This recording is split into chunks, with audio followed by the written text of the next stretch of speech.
I think an expectation of around a couple of cuts that takes the cash rate closer to the 3% mark is a reasonable expectation. Economists debate a lot around what the normal or the neutral rate of interest is, and I think most people think it's somewhere around 2.75 to 3.25. And obviously today, after the rate cut we've seen, cash rates are still at 3.85, so there's a little bit more room there to bring them down towards normal. But I do think we're in a different world from where we were, say, half a decade ago, where inflation was very, very low and therefore interest rates could move much lower. So I think there might be some disappointment in terms of just how low interest rates might go over the next year or so. Michelle Bullock has said she's going to be retiring the narrow path analogy, essentially the achievement of low interest rates while maintaining low unemployment. But she says we're always going to be thrown off course by things, referring to the global outlook.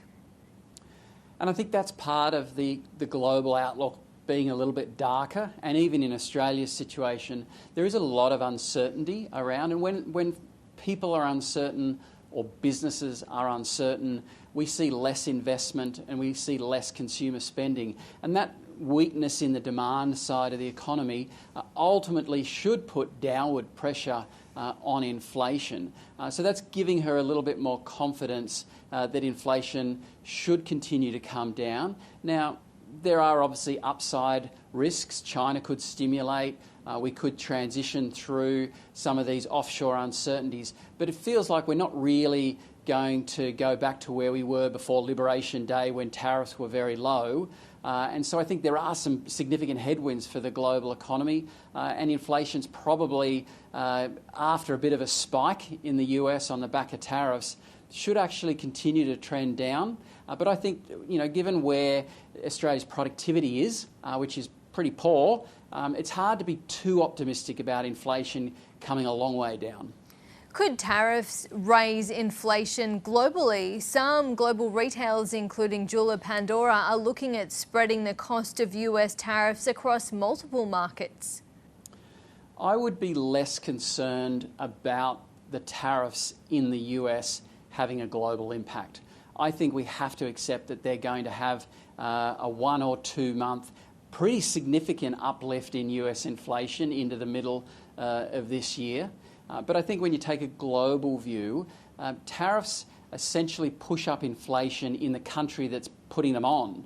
And given that no other country is really retaliating significantly, I'd be surprised to see inflation in other countries going up. And I think the other really critical point here is with the largest tariffs being on China, China's going to be looking for other places to push their goods. So countries like Australia, Europe, the UK may well start to see some of the goods that China was selling to the US starting to come into our markets and putting downward pressure on inflation. I think the thing we have to remember is history tells us and economic theory tells us that tariffs are a tax on the consumer, and ultimately if you tax the consumer, they spend less, demand goes down. So I'm less concerned about global inflation, but I do think there's some near-term pressures on inflation in the US.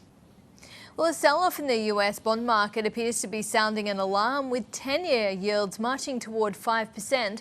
What are bond markets signalling? Well, initially they're signalling that they don't agree with my view that inflation's going to come down. That would be my first point.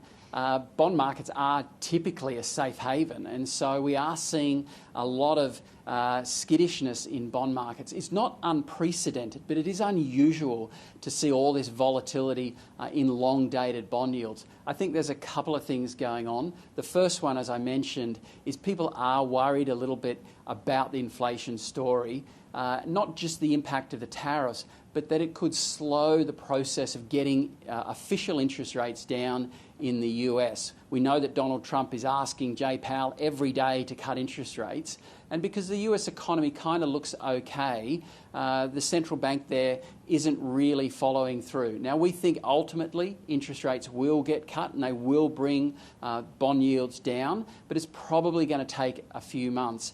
The second thing that's really unsettling the bond market is debt and these tax cuts that Donald Trump is trying to introduce. Now, earlier in the year, the US House gave some pretty clear guidance to Donald Trump around you need to raise like $1.5 to $2 trillion to fund your tax cuts. Now, obviously, he's been trying to do that through the Doge, through the tariffs, through getting interest rates down.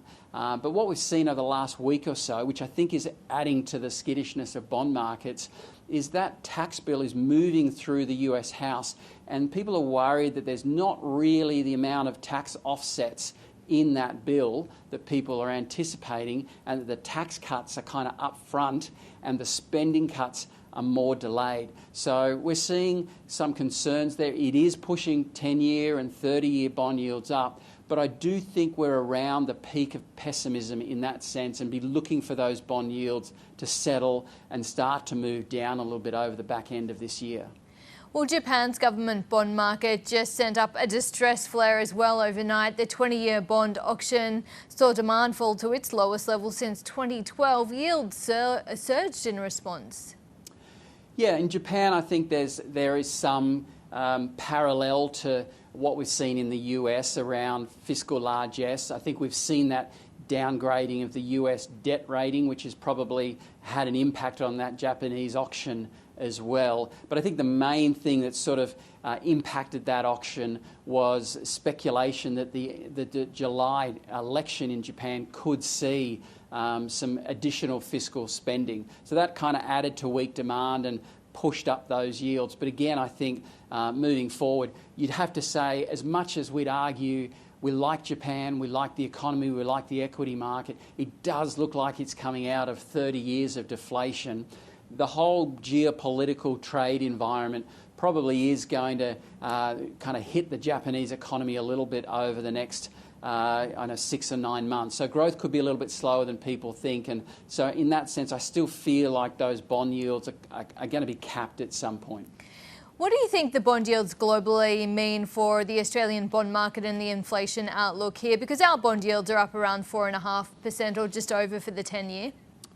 Well, typically our bond market, if you think about the whole curve from the sort of that 1-year point out to the 10-year point, at the shorter end it tends to be very closely related to what our Reserve Bank is doing. As you get out towards the longer end and the 10-year issuance, it has a lot of correlation really with what's going on in global markets. So the Aussie 10-year bond yield is probably going to move around, mostly with what's going on in Japan and what's going on in the US. But eventually, if the US and Australia continue to trim interest rates, I'd expect those bond yields to come down. But I do think Australian bond yields could come down more from this position because our fiscal position, despite recent easing of fiscal policy, our fiscal position and our debt position is materially better than the US. We are AAA rated. And so I think some of the concerns that people are having about the safe haven status of the US economy and the US bond market probably aren't going to be reflected in Australian yields. So I'm pretty optimistic that Australian bond yields can at least keep up with any fall in US interest rates and possibly do a little bit better. Scott Haslem, thank you so much for your time. Thanks. It's great to be here.